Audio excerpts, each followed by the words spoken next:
her husband, Patrick, doesn't blame her for what happened. Think about that for a second. It's his children who are taken. He was the one who was sent out of the house. He was the one that was allegedly duped by Lindsay to not be there so she could commit this mass killing of their children in a brutal, brutal fashion. But he does not blame her. He blames the illness, he blames the medication, the lack of care from... Your Honor, I do not blame my wife for the deaths of our children. I blame the system. I blame the medication. I blame the disease. That is not a line from a defense attorney's opening statement. That is a direct sentiment, preserved in a public court filing by Patrick Clancy, the father of the 3 children strangled to death on January 24, 2023. The Commonwealth of Massachusetts calls it a triple homicide, premeditated and brutal. Lindsay and Patrick Clancy, a young couple raising a family in Duxbury, Massachusetts, living in a wonderful house in a wonderful town. But everything that was so good in their lives was destroyed on January 24th, 2023. That's when Lindsay sent her husband to pick up dinner. She then killed her 3 children, exited a second-floor window, and ended up paralyzed. She had to strangle the kids to unconsciousness and then keep strangling them for additional minutes. Now Lindsay is on trial, charged with 3 counts of murder, facing life in prison. But even though she admittedly did it, she does... The man who lost his entire lineage calls it something else. We are now standing on a legal precipice where the definition of blame and responsibility are about to collide with a force we haven't seen since Andrea Yates.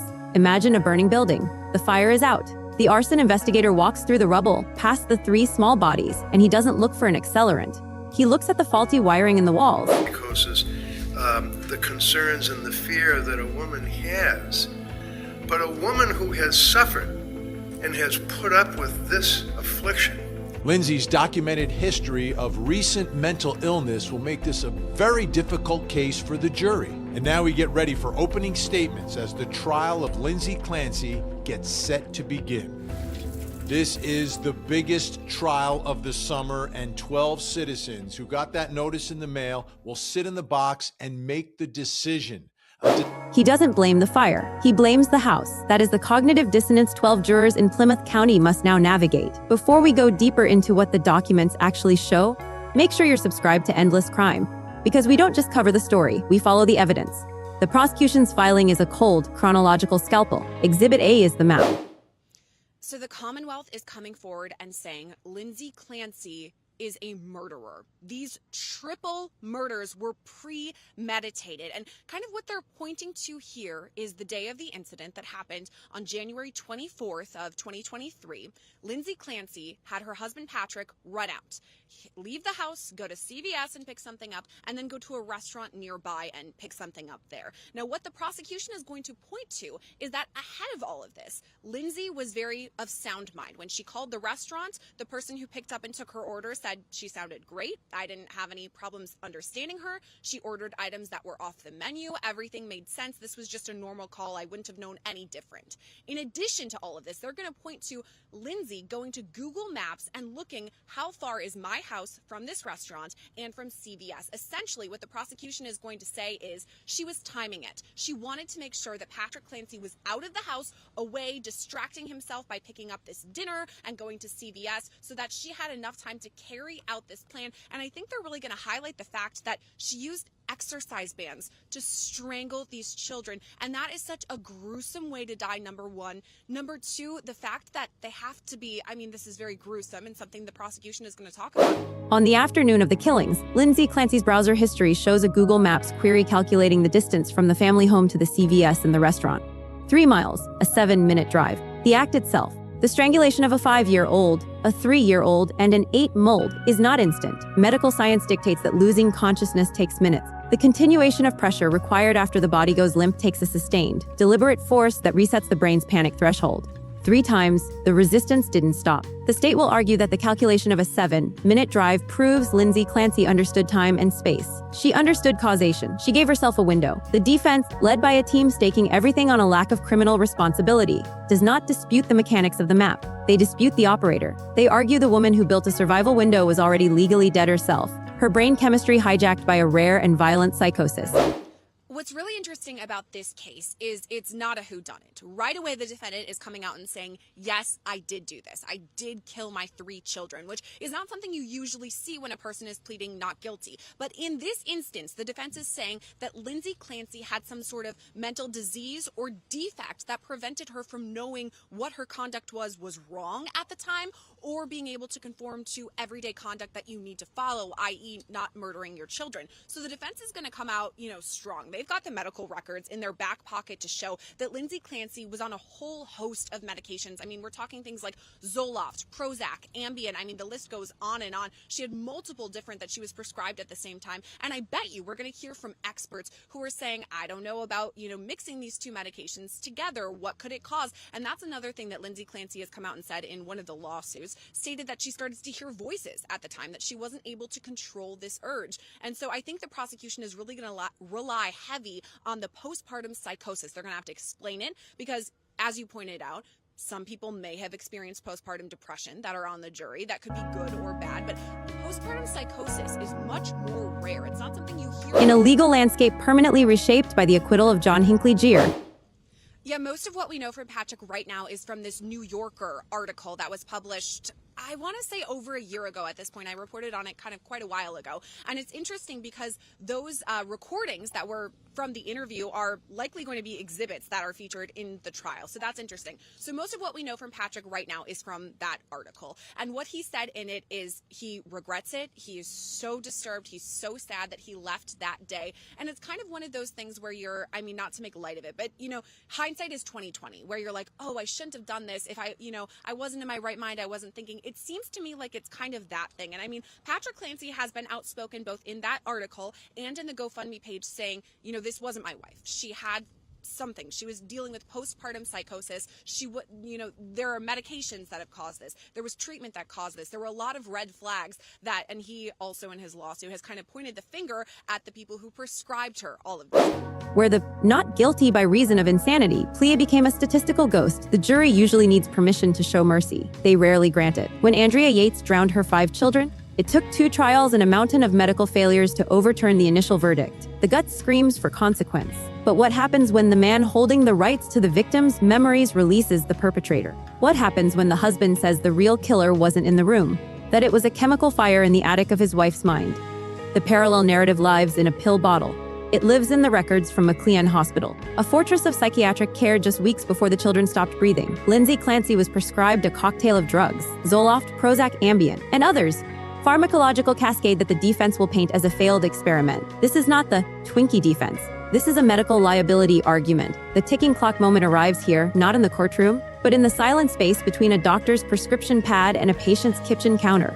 If the system knew she was breaking, if she was institutionalized and released into what her husband now calls a preventable tragedy. Cases of legal insanity were drastically changed in the way they were perceived by jurors, the way they were perceived by prosecutors after the shooting of President Ronald Reagan. It was John Hinckley Jr. who was found not guilty by reason of insanity, and that changed everything. I mean, prosecutors were much less likely to offer that sort of a deal to a defendant, and juries were much less likely to accept it. Because here's a man who attempted to assassinate a sitting president, and he was found not guilty. By the way, John Hinckley Jr. is a free man today in Virginia. So from that point forward, it became much more difficult for defendants claiming legal insanity to be found not guilty by reason of insanity by a jury. Andrea Yates, probably the highest profile case, actually took her 2 trials to get that verdict. Originally, she was found guilty. That was overturned. It was retried. And eventually a jury found her not guilty by reason of insanity. But that's the one you think of, right? How many more are there? Not. We must ask the question that turns this trial into a national security alert for the home. How many homes tonight have a ticking clock in the medicine cabinet that we are mistaking for a cure? The defense will weaponize the timeline. They will walk the jury through January 1st to January 24th, compressing time, showing a woman who sought help, held it, and and then lost it the second she was alone. The hard evidence remains physically brutal. We must stare at the exercise bands. That is the detail the jury cannot unsee. The decision to use a flexed, elastic resistance rope requires a mechanical dexterity that clashes violently with the image of a catatonic, detached psychotic. The autopsy protocol, a public record standard in such indictments, details the struggle against that elastic force. Yet the public moral reckoning ignores the ligature and focuses on the husband's grief. He has monetized nothing. He has retreated into a demand for medical accountability. The moral refrain of this trial, the phrase that encapsulates the gap between the law and the flesh, is simply accountability shifting. The prosecution sees a woman who shut a door and opened a map. The defense sees a ghost in a shell. Accountability shifting. And if we look at the timeline, I find that interesting here. You know, this happens like the third week of January, but earlier in the month, she's institutionalized, right? She's getting treatment and is let out.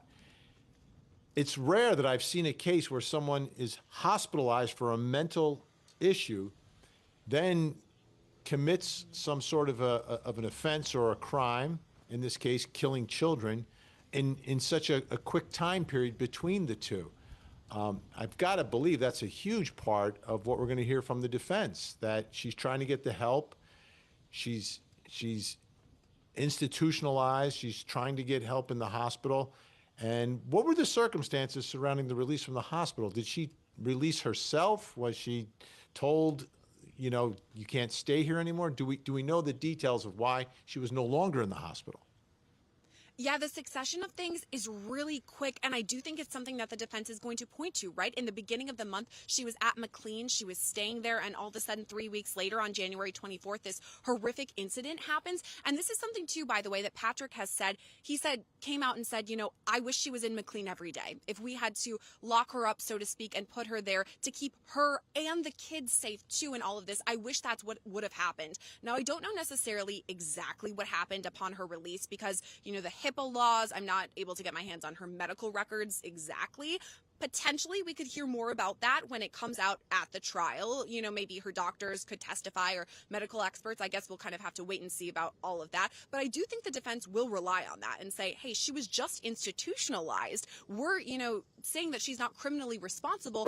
But for a jury in Massachusetts, the legal instruction is a mirror. In this state, the burden is not on the defense to prove she was insane. The burden is on the Commonwealth to prove beyond a reasonable doubt that she was criminally responsible.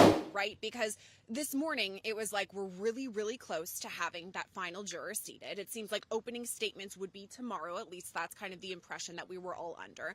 And I actually was seated behind Lindsay Clancy's parents during, you know, the first general questioning of all the potential jurors today. And I will tell you that the judge has to straight out say, okay, our defendant here is Lindsay Clancy. Here's what she's accused of. And he literally has to say the names Cora, Dawson, Callan, lists out their ages, 5, 3, 8 months. They were all allegedly strangled by their mother, the defendant, Lindsay Clancy. That's the case we have here. And at the time, I was sitting right behind her mother. I saw her mom hang her head. She couldn't even look up at the judge as she was hearing this. And I mean, you have to keep in mind, this is her 4th day of having to hear this over and over again. So I think as we're getting closer and inching closer and closer to those opening statements. It is an affirmative defense of negation. They must prove she knew what she was doing was wrong, not just tragic. Accountability shifting. The unanswered question hanging over the jury box doesn't concern the body count.